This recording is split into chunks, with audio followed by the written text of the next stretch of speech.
किसी ने बड़ी कमाल की बात कही है। खुद को कर बुलंद इतना, खुद को कर बुलंद इतना कि खुदा भी पूछे बंदे तेरी रजा क्या है। प्यारे विद्यार्थियों, आप सभी का ट्रिक्स वाटिका यूट्यूब चैनल के ऊपर बहुत बहुत स्वागत है। आज हम अध्ययन कर रहे हैं कक्षा 12 के पाठ्यक्रम अनुसार जनसंचार के माध्यम, और वो भी बहुत ही सरल तरीके से। वीडियो पूरा ज़रूर देखिए, जिससे आपका बोर्ड परीक्षा में एक अंक भी नहीं कटेगा। वीडियो देखने से पहले चैनल को सब्सक्राइब ज़रूर कीजिएगा। चलिए तो देर किस बात की, हम पढ़ते हैं जनसंचार के माध्यम। जनसंचार के माध्यम के अंतर्गत 3 माध्यम आते हैं। पहला मुद्रित, दूसरा इलेक्ट्रॉनिक और तीसरा नव माध्यम। मुद्रित माध्यम का मतलब होता है कि जिसको छापा जा सके, जिसका मुद्रण किया जा सके, जिस प्रकार से पुस्तकें, समाचार पत्र और पत्रिकाएं। इलेक्ट्रॉनिक माध्यम का मतलब होता है कि जो विद्युत से चले, जिस प्रकार से रेडियो, टीवी।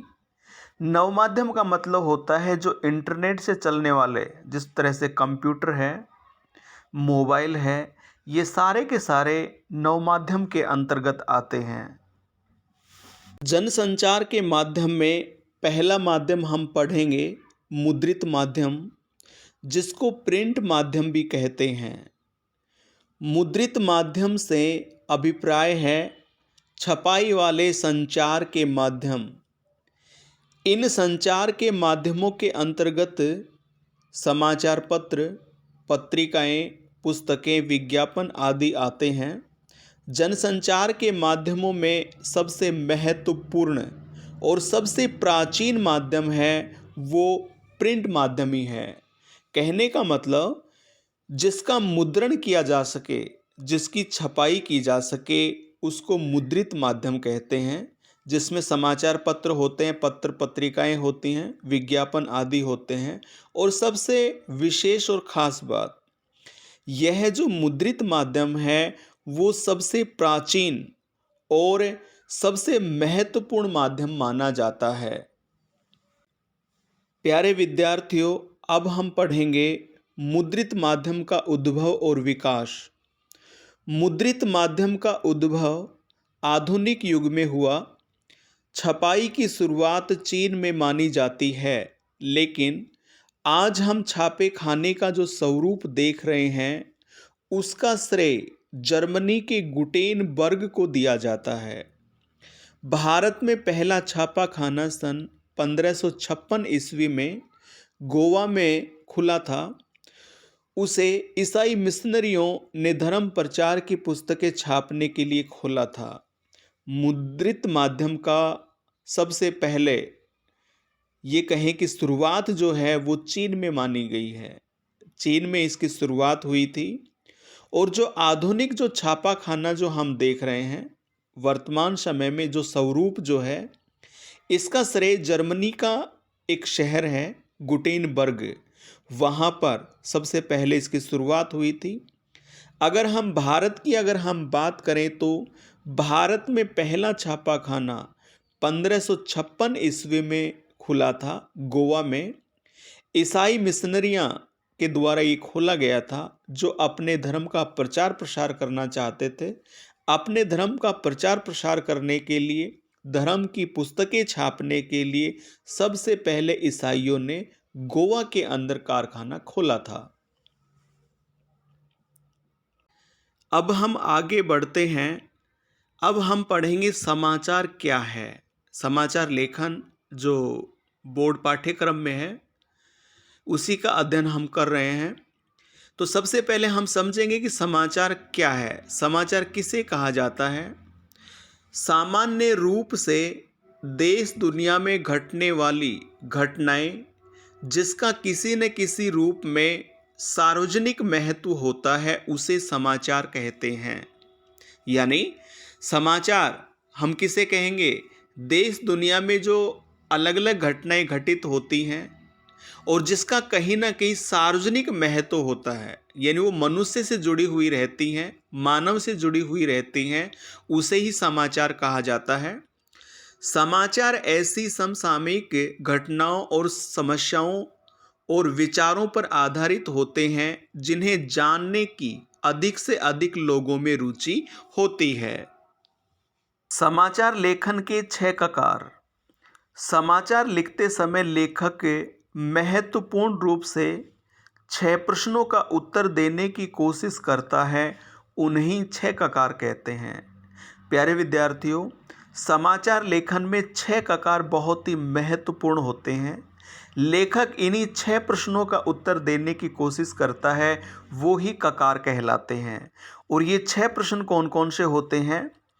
क्या, कौन, कहाँ, कब, कैसे और क्यों। इन प्रश्नों का उत्तर समाचार में दिया जाता है, इन्हीं को ककार कहते हैं। समाचार लेखन की शैली। समाचार लेखन एक विशेष शैली से लिखा जाता है। समाचार लेखन की शैली को उल्टा पिरामिड शैली कहते हैं। इसमें सबसे महत्वपूर्ण समाचार पिरामिड के सबसे निचले हिस्से में न होकर सबसे ऊपर के भाग में होते हैं। चलिए अब हम समझते हैं कि पिरामिड होता क्या है।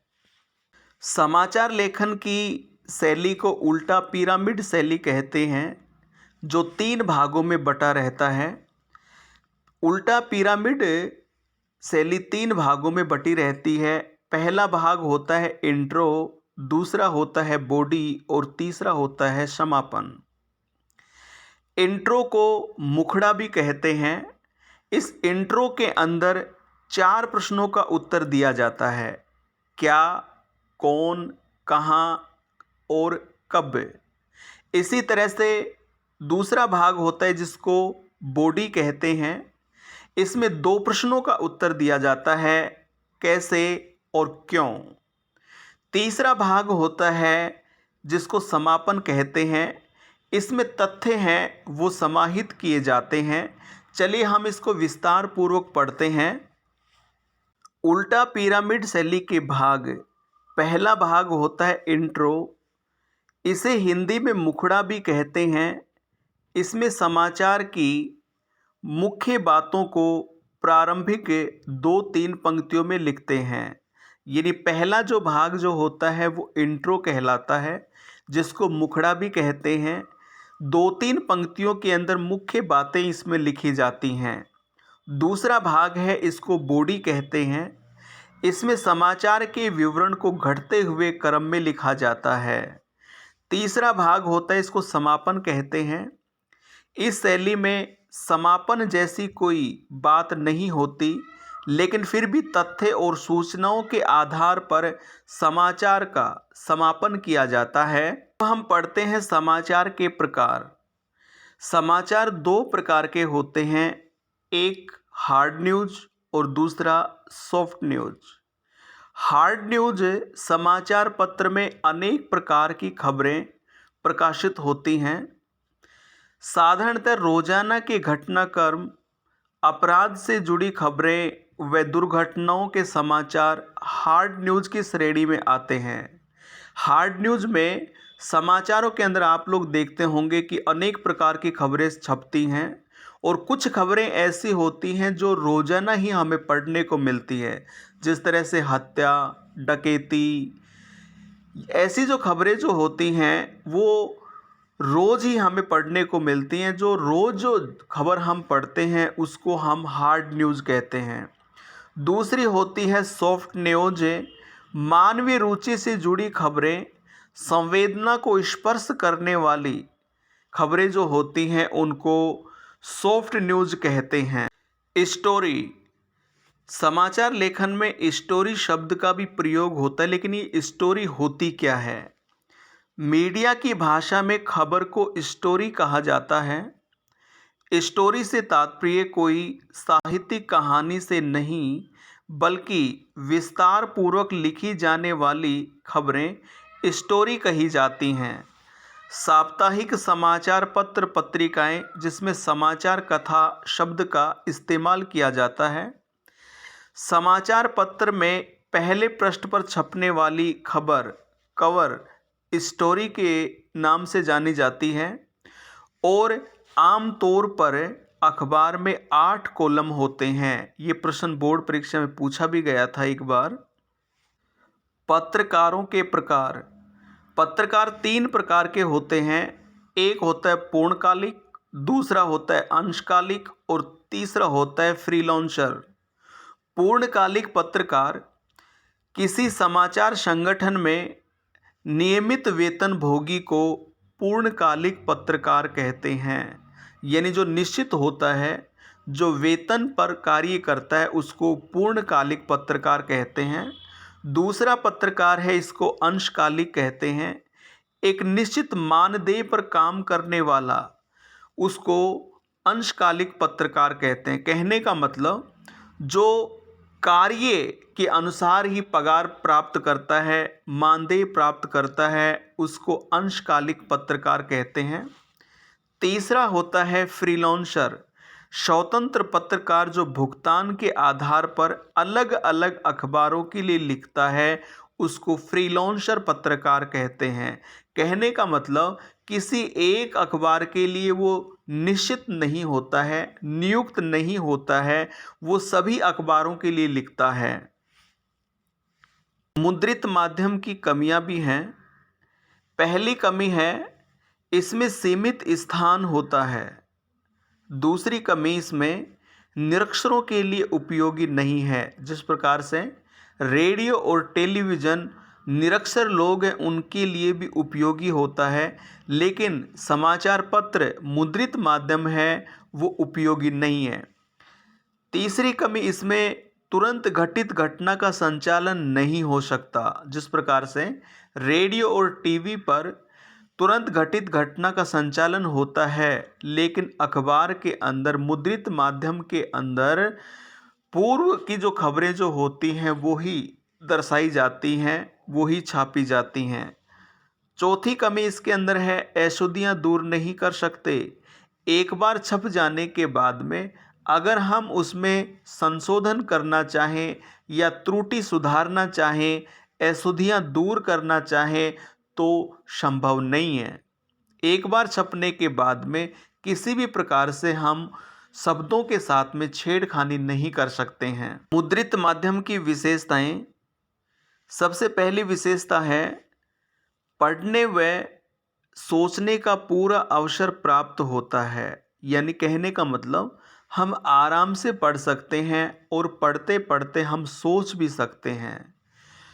दूसरी विशेषता है, इसमें शब्दों में स्थायित्व होता है। शब्द जो होते हैं वो स्थायी होते हैं। अगर हम कई वर्षों के बाद में भी अगर हम पढ़ना चाहें तो हम उनको पढ़ सकते हैं। तीसरी विशेषता है, समझ में नहीं आने पर पुनः पढ़ सकते हैं। एक बार पढ़ने के बाद में अगर समझ में नहीं आता है तो हम दोबारा से पुनः उसको पढ़ सकते हैं और समझ सकते हैं। चौथी विशेषता इसकी होती है, इसकी भाषा जनसाधारण व प्रचलित होती है। यानी मुद्रित माध्यम जो है, इसकी चौथी विशेषता है कि इसकी जो भाषा जो होती है वो लोक प्रचलित भाषा होती है। संपूर्ण वीडियो देखने के लिए आपका बहुत बहुत धन्यवाद।